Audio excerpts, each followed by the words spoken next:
So glad you're able to be with us on this Friday as we end the work week together. As I say every week, I trust it's been a good week, and it'll be a good week if we're trusting the Lord. And I don't say that glibly, that's a reality. Today I'd like to go to Jeremiah chapter 26. Jeremiah was the prophet that went through the time of the decline and then destruction of Judah and Jerusalem. He had seen blessed days under Josiah, but then things went downhill after Josiah died.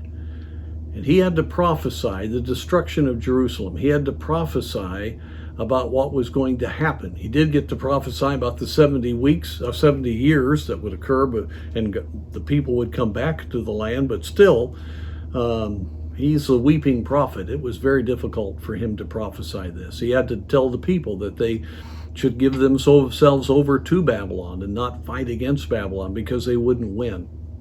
That's a very hard thing for a prophet to speak when he was so loyal to his people. Yet he was faithful to the Lord. And in chapter 26, he prophesies against Jerusalem and the people. And because of this, they wanted to put him to death. And this is so hard because he's stating exactly what God had told him to say, and yet it looks like he's going against the Lord by what he's prophesying. And it looks like a terrible dilemma. And you know, oftentimes God's people find themselves doing right but being misunderstood, looking like they're actually doing the opposite of what they should be doing because they're taking a stand for the Lord that seems very unpopular. But you know, when we do right, God will protect, he will bless. And in verse 16 of chapter 26, after all this was said, then said the princes and all the people unto the priests and to the prophets, this man is not worthy to die, for he hath spoken to us in the name of the Lord our God.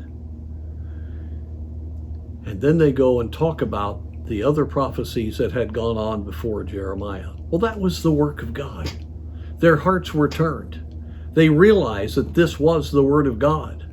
Some were stirred by what Jeremiah was saying, and he was protected. In fact, he was protected all the way till Nebuchadnezzar destroyed Jerusalem, and finally in 586 BC, and protected even in the post-destruction all the way down to Egypt. God continued to help him, even though people resisted him and did not follow his advice. God took care of him, and today, of course, we are greatly helped with the clarity of the prophecies of Jeremiah. First of all, let me just say, whatever God calls us to do, we need to do it. And we don't need to look at how God uses somebody else. We need to be willing to do what God has called us to do. Secondly, if you stand strong and have a right spirit and walk with God, God will maintain your testimony. God is able to put in the heart of, especially of other believers, the truth of what you are saying and what you are doing. You don't have to live in fear. It's going to happen. When you take a stand for God, people will misunderstand you, especially in our day in which we live.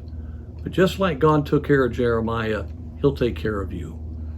So I encourage you today, take heart. We're not as bad a shape as Jeremiah by any stretch of the imagination. And let's just do right. Let's have a sweet spirit. Let's have a godly testimony, but let's don't back down. Let's speak forth the truth. Let's do whatever God's called us to do.